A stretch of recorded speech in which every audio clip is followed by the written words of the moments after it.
रामचंद्र की जय, पवन सुत हनुमान की जय, उमापति महादेव की जय। जय सीताराम। अथ सप्तषष्टितमः सर्गः। 67वें सर्ग में मार्कंडेय आदि मुनियों तथा मंत्रियों का राजा के बिना होने वाली देश की दुर्वस्था का वर्णन करके वशिष्ठ जी से किसी को राजा बनाने के लिए अनुरोध करना का वर्णन है। अयोध्या कांड के 67वें सर्ग में आक्रंदिता निरानंदा शास्त्र कंठ जनाबिला अयोध्यायाम अब तथा सा व्यतीयाय सर्वरी। अयोध्या में लोगों की वह रात रोते रोते कलपते ही बीती, उसमें आनंद का नाम भी नहीं था। आंसुओं से सब लोगों के कंठ भरे हुए थे। दुख के कारण वह रात सबको बड़ी लंबी प्रतीत हुई थी। व्यतीतायाम तु सर्वर्याम आदित्यस्योदये ततः समेत राजकर्तारः सभामियुद्धिविजातयः। जब रात बीत गई और सूर्योदय हुआ, तब राज्य का प्रबंध करने वाले ब्राह्मण लोग एकत्र हो दरबार में आए।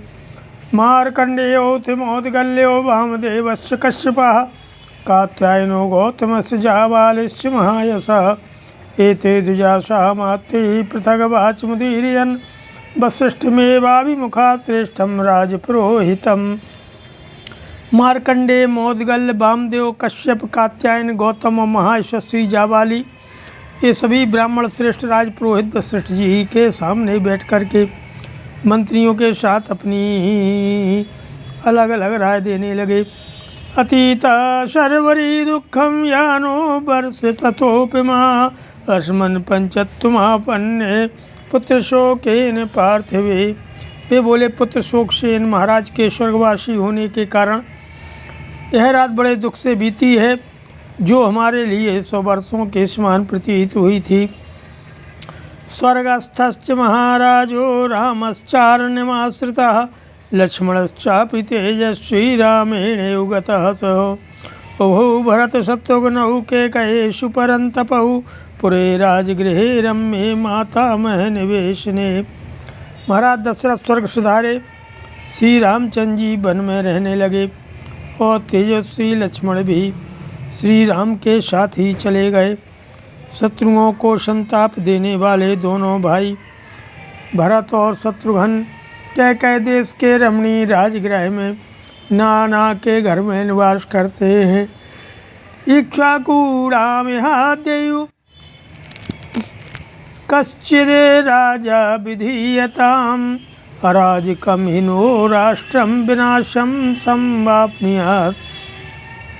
इक्ष्वाकुवंशी राजकुमारों में से किसी को आज ही यहाँ का राजा बनाया जाए, क्योंकि राजा के बिना हमारे इस राज्य का नाश हो जाएगा। नाराज के जनपदे विद्युन्माली महाश्वनः अहिवर्षति पर्जन्यो महिम दिव्येन वारिणः। जहाँ कोई राजा नहीं होता, ऐसे जनपद में विद्युत मालाओं से अलंकृत महान गर्जन करने वाला मेघ पृथ्वी पर दिव्य जल की वर्षा नहीं करता है। नाराज के जनपदे बीज मुष्टि प्रकीयते नाराज के पितुः पुत्रो भार्या वा वर्तते वशे। जिस जनपद में कोई राजा नहीं, वहाँ के खेतों में मुट्ठी के मुट्ठी बीज नहीं बिखेरे जाते। राजा से रहित देश में पुत्र पिता और स्त्री पति के वश में नहीं रहती।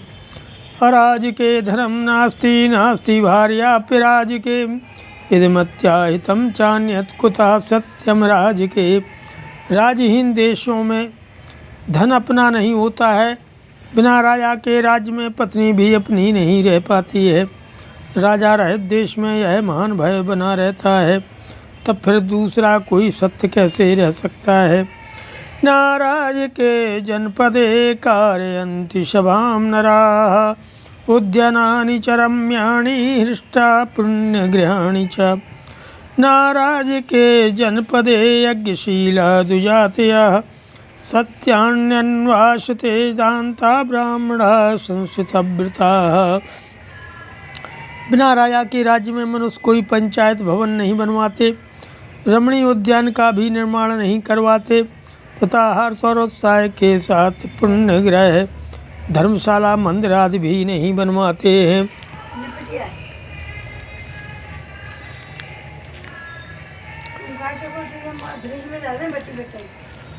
जहाँ कोई राजा नहीं उस जनपद में स्वभावतः यज्ञ करने वाले ब्राह्मण और कठोर व्रत का पालन करने वाले जितेंद्रिय ब्राह्मण उन बड़े बड़े यज्ञों का अनुष्ठान नहीं करते जिनमें सभी ऋतुज और सभी यजमान होते हैं।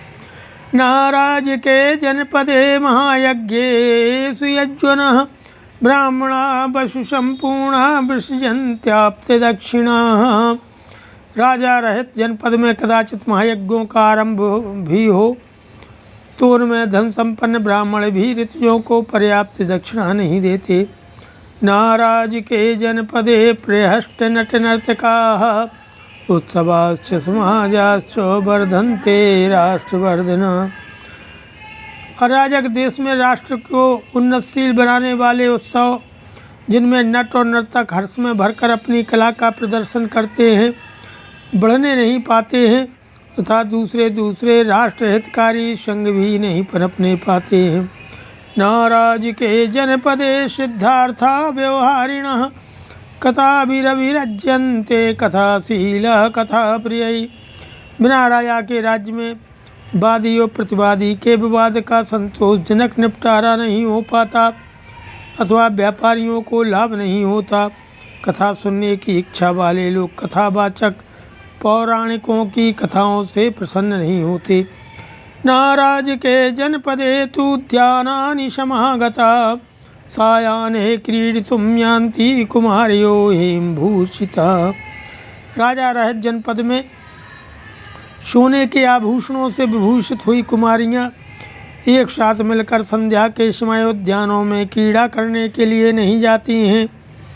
नाराज के जनपदे धनवन्तः सुरक्षिता सेरते विव्रत द्वारा कृषि गोरक्ष जीविनः।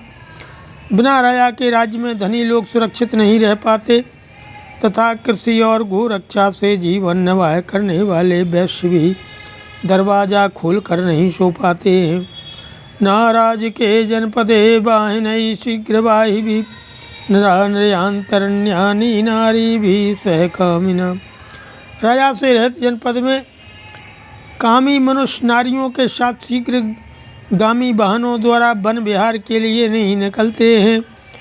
नाराज के जनपदे पद्य घंटा विखाणिनः अटन्ति राजमार्गेषु कुंजरा षष्टिहायना।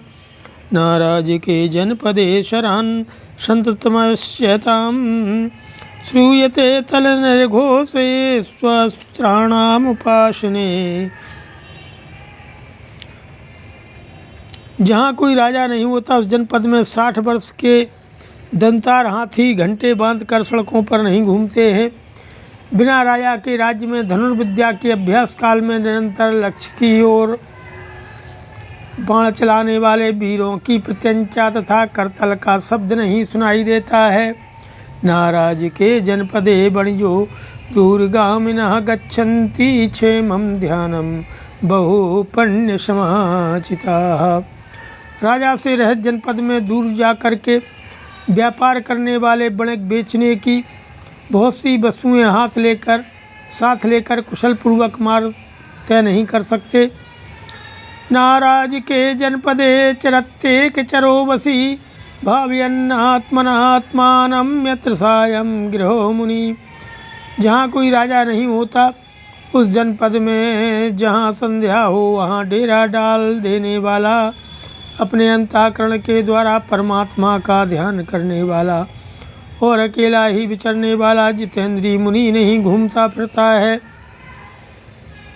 नाराज के जनपदे योगक्षेमः प्रवर्तते न चाप्य राजकेशेन शत्रुन् विषहते युधि। अयाजक देश में लोगों को अप्राप्त वस्तु की प्राप्ति और प्राप्त वस्तु की रक्षा नहीं हो पाती। राजा के न रहने पर सेना भी युद्ध में शत्रुओं का सामना नहीं करती। नाराज के जनपदे हृष्टैः परं बाजिभिः नरा संयान्ति सहसा रथैश्च प्रतिमंडिताः। बिना राजा के राज्य में लोग आभूषणों से विभूषित होकर के हृष्ट पुष्ट उत्तम घोड़ों तथा रथों द्वारा सहसा यात्रा नहीं करते हैं। नाराज के जनपदे नरा शास्त्र विशारदा संवदन्तो प्रतिष्ठन्ते वनेषु उपवनेषु वा। राजा से रहित राज्य में शास्त्रों के विशिष्ट विद्वान मनुष्य वनों और उपवनों में शास्त्रों की व्याख्या करते हुए नहीं ठहर पाते हैं। नाराज के जनपदे माल्य मोदक दक्षिणा देवताभ्यर्चनार्थाय कल्प्यन्ते नियतै जनैः। जहाँ अराजकता फैल जाती है उस जनपद में मन को वश में रखने वाले लोग देवताओं की पूजा के लिए फूल मिठाई और दक्षिणा की व्यवस्था नहीं करते हैं। नाराज के जनपदे चंदना गुरुरूषिता राजपुत्रा विराजन्ते बसन्ते शाखिना यथा यनुदिका नद्यो यथा वाप्यतृलम्बनम् अगोपाला यथा गावस्तथा राष्ट्रमराजिकम्। जिस जनपद में कोई राजा नहीं होता है वहाँ चंदन और अगुर का लेप लगाए हुए राजकुमार बसंत ऋतु के खिले हुए वृक्षों की भांति शोभा नहीं पाते हैं। जैसे जल के बिना नदियाँ, घास के बिना वन और ग्वालों के बिना गंगों की शोभा नहीं होती, उसी प्रकार राजा के बिना राज्य शोभा नहीं पाता है। ध्वजो रथस्य प्रज्ञानम धूमो ज्ञानम विभाविशो तेषां यो न ध्वजो राजा सदैवत्वमितो गतः। जैसे ध्वज रथ का ज्ञान कराता है और धूम अग्नि का बोधक होता है, उसी प्रकार राजकाज देखने वाले, हम लोगों के अधिकार को प्रकाशित करने वाले जो महाराज थे वे यहाँ से देवलोक को चले गए। नाराज के जनपदे शुकम भवति कश्चितो मत्स्यायोजना नित्यम भक्ष्यन्ति परस्परम। राजा के न रहने पर राज्य में किसी भी मनुष्य की कोई भी वस्तु अपनी नहीं रह जाती। जैसे मत्स्य एक दूसरे को खा जाते हैं, उसी प्रकार राजक देश के लोग सदा एक दूसरे को खाते लूटते खसोटते रहते हैं।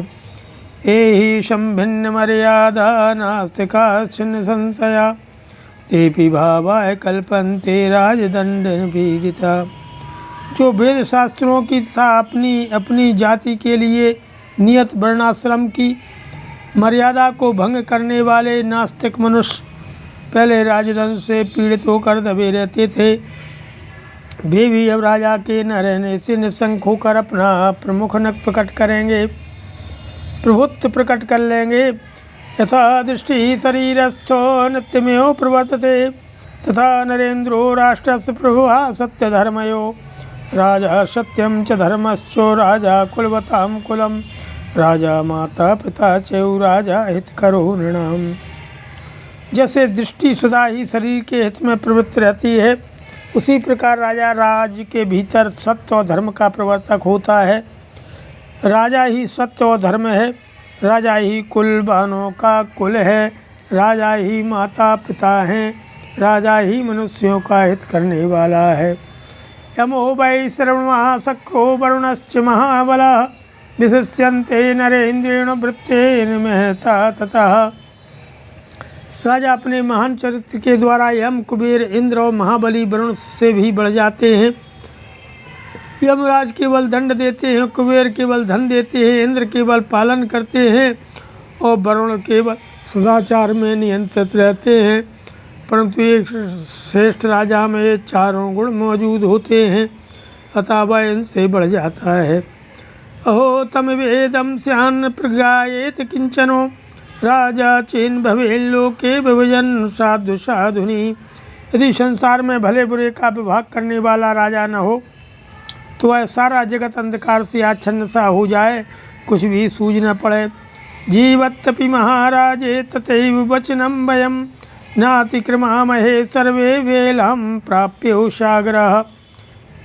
हे वशिष्ठ जी, जैसे उमड़ता हुआ समुद्र अपनी तटभूमि तक पहुंचकर उससे आगे नहीं बढ़ता, उसी प्रकार हम सब लोग महाराज के जीवन काल में भी केवल आपकी ही बात का उल्लंघन नहीं करते थे। शनः समीक्षुतवरीवृतं नृपं विना राष्ट्रमरण्यभूतं कुमारीमिक्ष्वाकुश्रुतं तथान्यं त्वमेव राजानमिहाभिषेचयो।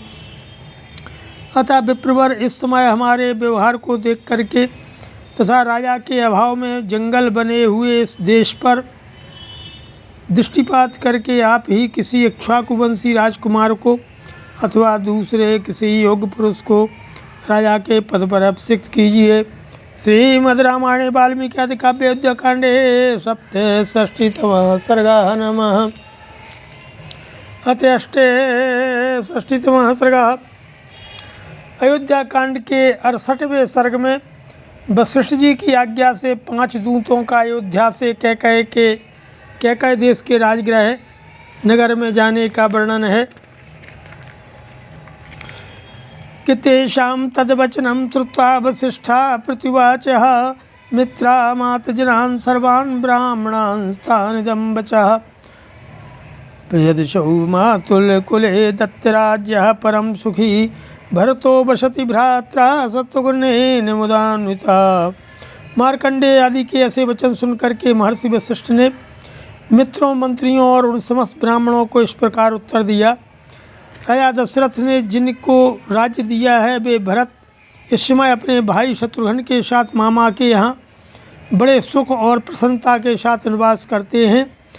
तत्शीघ्रं जवनादूता गच्छन्तु त्वरितं हयै आनेतुं भ्रातरौ वीरौ किं न समीक्षामहे वयम्। उन दोनों वीर बंधुओं को बुलाने के लिए शीघ्र ही तेज चलने वाले दूत घोड़ों पर सवार होकर यहाँ से जाएं, और इसके सिवा हम लोग और क्या विचार कर सकते हैं। गच्छन्तु ततः सर्वे वसिष्ठं वाक्यमब्रुवन् तेषां तद्वचनं श्रुत्वा वसिष्ठो वाक्यमब्रवीत्। इस पर सबने वशिष्ठ जी से कहा, हाँ दूत अवश्य भेजे जाएं। उनका ये कथन सुनकर वशिष्ठ जी ने दूतों को संबोधित करके कहा के ही सिद्धार्थ विजय जयंता शोकनंदनो श्रूयतामिति कर्तव्यम सर्वानियो ब्रवीमि वः। सिद्धार्थ, विजय, जयंत, अशोक और नंदन, तुम सब यहाँ आओ और तुम्हें जो काम करना है उसे सुनो। मैं तुम सब लोगों से ही कहता हूँ। पुरं राजगृहं गत्वा शीघ्रजवैर्हयै त्यक्त शोकैरिदं वाच्याच्च शासनाद भरतो मम। तुम लोग शीघ्रगामी घोड़ों पर सवार होकर के तुरंत ही राजगृह नगर को जाओ और शोक का भाव न प्रकट करते हुए मेरी आज्ञा के अनुसार भरत से इस प्रकार कहना कि पुरोहितस्त्वां कुशलं प्राह सर्वे च मंत्रिणः त्वरमाणश्च निर्याहि कृत्यमात्यतिकत्यैकं त्वया। हे कुमार, पुरोहित जी तथा समस्त मंत्रियों ने आपसे कुशल मंगल कहा है। अब आप यहाँ से शीघ्र ही चलिए। अयोध्या में आपसे अत्यंत आवश्यक कार्य है। माँ चास्महि प्रोषितं रामं माँ चास्महि पितरं स्मृतं भवन्ता संसुर्गत्वा राघवाणामिताशयम्। भरत को श्री रामचंद्र के वनवास और पिता की मृत्यु का हाल मत बतलाना, और इन परिस्थितियों के कारण रघुवंशियों के यहाँ जो कोहराम मचा हुआ है इसकी चर्चा भी न करना। कि कौसेयानि च वस्त्राणि भूषणानि वराणि च क्षिप्रमादाय राज्ञश्च भरतस्य च गच्छतो। कैकय राजा भरत को भेंट देने के लिए रेशमी वस्त्र उत्तम आभूषण लेकर के तुम लोग यहाँ से शीघ्र चल दो। दत्तपथ्यदानादूता जगमुः स्वं स्वं निवेशनम केकयांस्ते गमिष्यन्तो ह्यानारुहि सम्मतान् ततः प्रस्थानिकं कृत्वा कार्यशेखमनन्तरं वसिष्ठेनाभ्यनुज्ञाता दूता संत्वरितं ययुः। कैकय देश को जाने वाले ये वे दूत रास्ते का खर्च लेकर के अच्छे घोड़ों पर सवार होकर के अपने अपने घर को गए। इसके बाद यात्रा संबंधी शेष तैयारी पूरी करके वशिष्ठ जी की आज्ञा लेकर के सभी दूत तुरंत वहाँ से प्रस्थान कर गए। कि नियंतेना परतालस्य प्रलम्बस्योत्तरं प्रति निखेवमाणास्ते जगमुर्नदीं मध्ये मालिनीं अपरताल नामक पर्वत के अंतिम छोर अर्थात दक्षिण भाग और पिलंबगिरी के उत्तर भाग में दोनों पर्वतों के बीच से बहने वाली मालिनी नदी के तट पर होते हुए वे दूत आगे बढ़े। ते हस्तिनपुरे गंगाम तीर्त्वा प्रत्यंगमुखायुः पांचाल देशमासाद मध्येन कुरुजांगलम।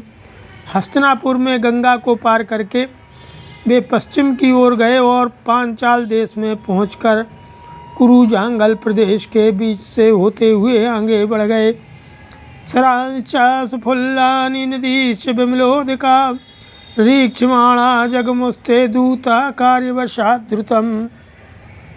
मार्ग में सुंदर फूलों से शोभित सरोवरों तथा निर्मल जल वाली नदियों का दर्शन करते हुए वे दूत कार्यवश तीव्र गति से आगे बढ़ते गए। ते प्रसन्नोदिकां दिव्यां नाना विहग सेवितां उपाति जगमुर्वेगेन सरदंडां जलाकुलां। इसके बाद वे स्वच्छ जल से शोभित पानी से भरी हुई और भांति भांति के पक्षियों से सेवित दिव्य नदी सरदंडा के तट पर पहुंचकर उसे वेगपूर्वक लांग गए। निकूल वृक्षमासाद दिव्यम सत्योपयाचनम अभिगम्याभिवाद्यम तम कुलिंगाम प्राविशन पुरीम। सरदंडा के पश्चिम तट पर एक दिव्य वृक्ष था जिस पर किसी देवता का आवास था, इसीलिए वहाँ जो याचना की जाती थी वह सत्य होती थी, अतः उसका नाम सत्योपयाचन हो गया था। उस बंदनीय वृक्ष के निकट पहुँच करके दूतों ने उसकी परिक्रमा की और वहाँ से आगे जा कर के उन्होंने कुलिंगा नामक पुरी में प्रवेश किया। अभिकालम ततः प्राप्य तेजो अभिभवनाच्युता पितृपैतामहीं पुण्यम तेरुरिक्षुमतीं नदीम् अवेक्षाञ्जलिपानांश्च ब्राह्मणान् वेदपारगान् योर्मध्येन वाहुकान् सुदामानं च पर्वतम्। वहाँ से तेजोभिभवन नामक गांव को पार करते हुए वे अभिकाल नामक गांव में पहुँची और वहाँ से आगे बढ़ने पर उन्होंने राजा दशरथ के पितामहों द्वारा सेवित पुण्यसल्ला इक्षुमती नदी को पार किया। अवेक्षा अंजलि पानांश वहाँ केवल अंजलि भर जल पी करके तपस्या करने वाले वेदों के पारगामी ब्राह्मणों का दर्शन करके वे दूत बाहुईक देश के मध्य भाग में स्थित सुदामा नामक पर्वत के पास जा पहुँचे